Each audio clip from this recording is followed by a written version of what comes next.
ரொம்ப நாட்களுக்கு பிறகு சந்திக்கிறோம். எப்படி இருக்கீங்க? உடல்நிலையெல்லாம் நல்லா இருக்கா? உடல்நிலைக்கு என்ன, மனநிலை?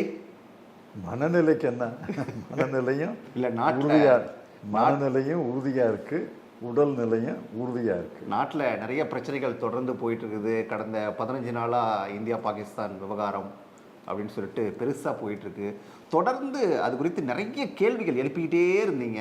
ஏதாவது பதில் கிடைச்சதா? நான் தொடர்ந்து கேள்விகளை எழுப்பலை.